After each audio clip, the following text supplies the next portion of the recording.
Action. क्या करते हैं आप? हम पढ़ाई कर चुके हैं। हाँ, और भी आगे भी पढ़ाई करेंगे, लेकिन मैं बीच में छोड़ दिया था। ये रोजगार नहीं है, जरा बताएंगे। क्यों रोजगार नहीं है? नौकरी तो बहुत है, लेकिन हम नौकरी नहीं कर रहे हैं। नहीं कर रहे हैं। हम ऐसे नहीं कर रहे हैं, हमारा मन है। ये जो है ना 9 साल में, जो 9 साल में मोदी जी ने मूर्ख डेवलप किए ना, उनमें से एक प्रोडक्ट ये है। सबसे बड़ा नमूना मिला आज, जो कह रहा है नौकरी मिल गई है, हम कर नहीं रहे। देखा दोस्तों, भक्ति करते करते फट गया है कच्चा, लेकिन भक्त कहते हैं मोदी है सबसे अच्छा।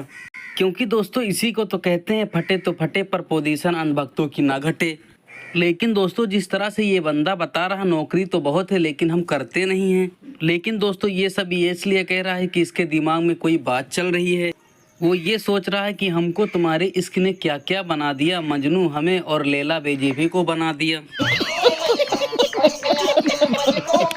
इसीलिए तो लोग कहते हैं कि तबाह होकर भी तबाही नहीं दिखती, तबाह होकर भी तबाही नहीं दिखती। ये अंधभक्ति है जिसकी दवाई नहीं बिकती। ताली का शोर इस सियासी शोर में, और वो भी रेप के ऊपर। इस देश में एक नहीं, राज्य दर राज्य अलग अलग जगहों पर रेप की वारदातें होती हैं।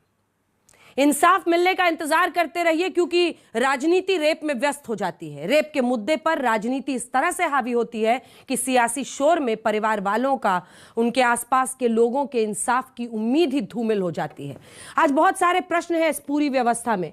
कोलकाता के एक मेडिकल कॉलेज में अगर एक महिला के साथ, एक डॉक्टर के साथ रेप होता है और उसके बाद कोलकाता पुलिस पूरी की पूरी ताकत लीपापोती में लगा देती है, पूरी की पूरी ताकत इस बात में लगा देती है कि परिवार को बरगला दिया जाए, जब वहां पर मौजूद तमाम सबूत चीख चीख के कह रहे थे कि बच्ची के साथ क्या हुआ है, कोलकाता पुलिस ने परिवार वालों को 3 घंटे इंतजार कराने के बाद बता दिया कि यह तो आत्महत्या का केस है।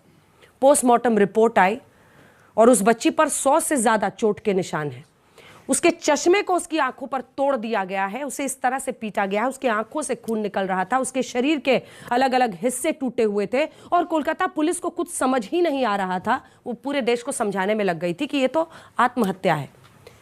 लेकिन भला हो उन तमाम कोलीग्स का उस अस्पताल में जिन्होंने आवाज बुलंद की, और आज पूरा देश एक सुर में कह रहा है कि बलात्कार जैसे मुद्दे पर सियासत बंद करो।